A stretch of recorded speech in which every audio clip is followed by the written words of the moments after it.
Now, from WYDC TV, this is Big Fox News at 10.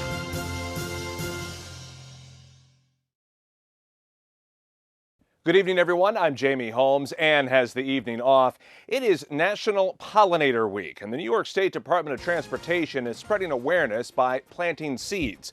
Our Maggie Hall has more on this new initiative from the department.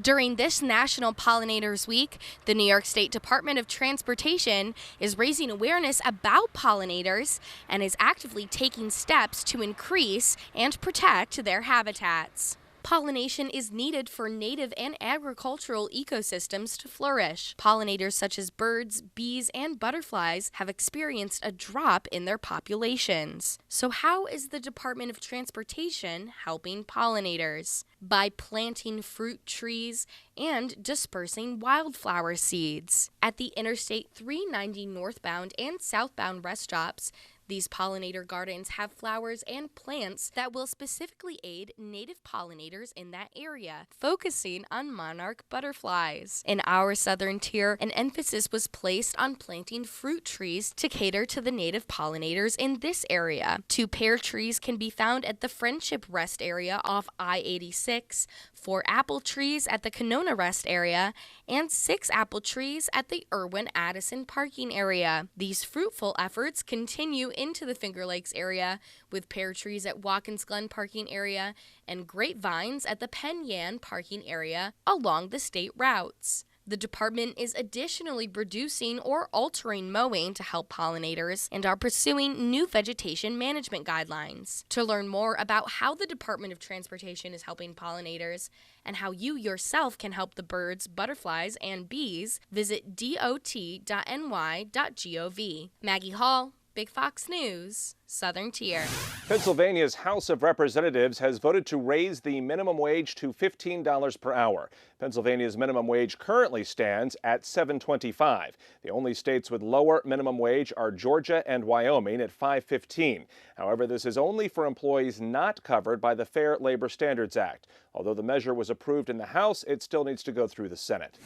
Be on the lookout for the Veggie Van this summer. Cornell Cooperative Extension of Steuben County is bringing the produce stand to you. The Veggie Van will be making its rounds to Addison, Bath, Corning, Hornell, and Woodhull.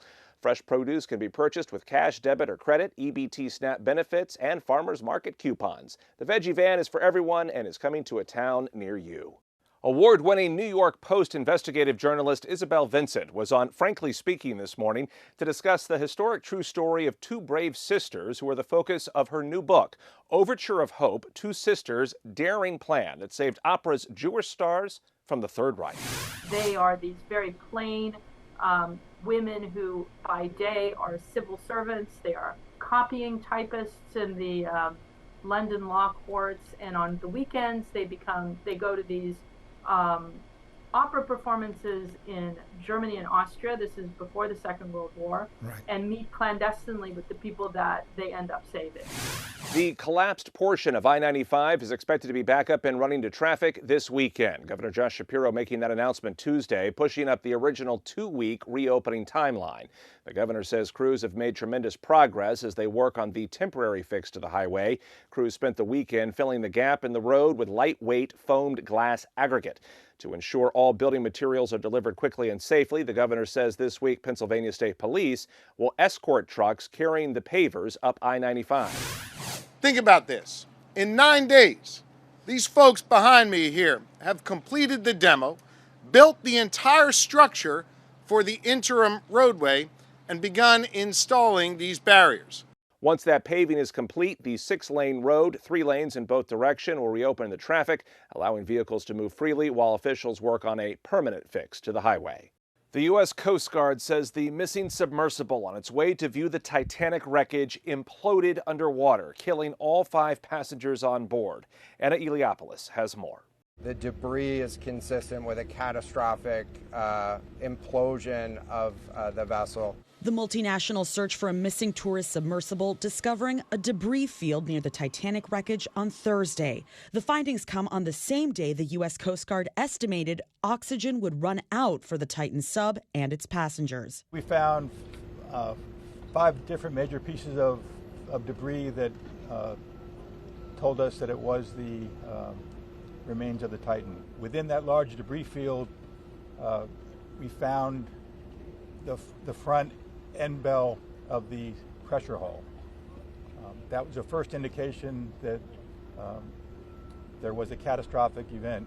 Coast Guard officials say the debris was discovered near a remotely operated vehicle deployed by Canada's Horizon Arctic vessel. It's one of multiple air and sea assets that have been involved in the search, including an unmanned underwater robot that arrived aboard a French research vessel. They're typically designed for research or work on underwater oil wells or underwater cables. The sub vanished on Sunday, along with 5 passengers, including a British billionaire, French mariner, and members of a prominent Pakistani business family. One of the sub's former passengers described safety concerns aboard the vessel. Sometimes before, they got problems with the battery systems by 1,600 meters. The sub's operator, OceanGate, reached the Titanic wreck for the first time in 2021. Anna Eliopoulos, Fox News. Wall Street Journal reporter Evan Gershkovich's efforts to appeal his pretrial detention failed Thursday after a Russian court upheld a detention extension that was issued last month. Fox News correspondent Madeline Rivera has more. Behind a glass enclosure, Evan Gershkovich paced as he waited to hear whether he would remain in a Russian jail. His parents also in court for the crucial hearing. But a Russian court later determined he would remain behind bars, denying Gershkovich's appeal to be released for now. We were extremely disappointed by the denial of his appeal. It's the latest in a series of blows for Gershkovich, who was arrested in March while on a reporting trip for the Wall Street Journal. The Russian government is accusing him of espionage on behalf of the United States, which Gershkovich denies. In a statement, the Wall Street Journal called the outcome expected, but no less an outrage, adding that Gershkovich was wrongfully detained for, quote, nothing more than doing his job as a journalist. Let me reiterate the U.S. government's firm position. The charges against him are baseless. He is an innocent journalist who was carrying out journalistic activities and has been wrongfully detained. The White House says it's working to bring Gershkovich home. Earlier this month, the House passed a resolution calling for his immediate release. A bipartisan group of senators also wrote a letter condemning his detention in Russia, pledging we will not stop until you are safely home. We believe that a free press is crucial to the foundation and support of human rights everywhere. Gershkovich will be kept in detention until at least August. He faces up to 20 years in prison if convicted. In Washington, Madeline Rivera, Fox News. Our complete forecast is next. Plus, Amazon is in hot water with the Federal Trade Commission. The agency is accusing the company of tricking customers into signing up for its Prime service. Those details still ahead. Here's your local stock market update from Big Fox.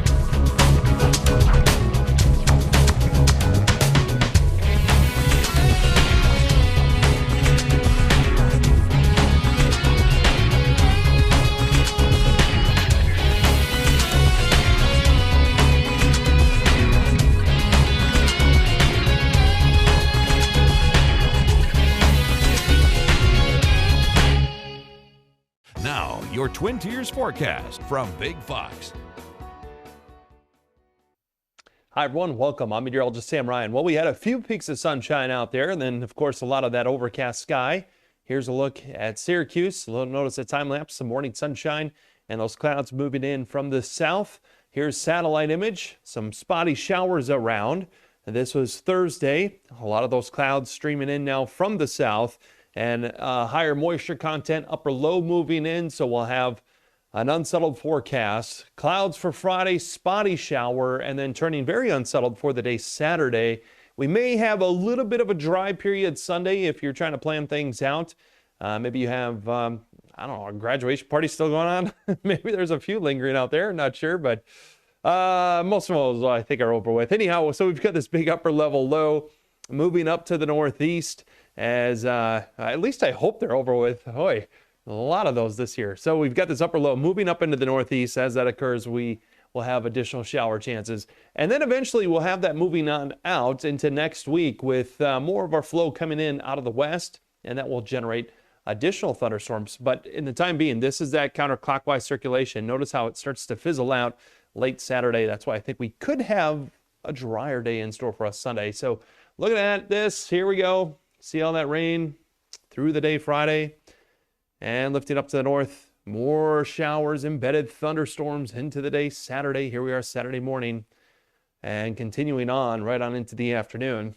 So rainfall amounts certainly could be higher than this underneath those thunderstorms, but generally speaking, just through 7 p.m. Saturday, could end up seeing around 3/4 of an inch of rain, well, 1/2 inch to 3/4 of an inch, fairly widespread. Out the door will be around 62 degrees, 60 at 3 a.m., 60 also at 6 a.m., and daytime highs underneath the clouds will get up at around 60 degrees out there, some high humidity around. Humidity will stay with us even into next week, with probability of precipitation increasing through Friday afternoon, up to around a 75% chance of that occurring. And again, embedded thunderstorms also possible. So we'll see highs in those upper 70s, average high is 81. We'll be shy of that, of course. Sunrise 5:31, sunset at 8:47 p.m., but we won't be seeing much of that due to the clouds.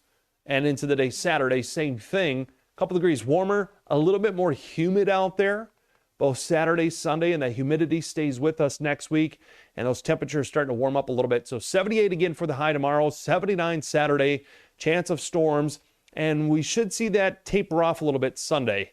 I'm trying to give you a detailed forecast. So Sunday, primarily dry with isolated storm chances. And then as we head into Monday, Tuesday, could have some additional storms with high temperatures rising into the middle 80s by Monday.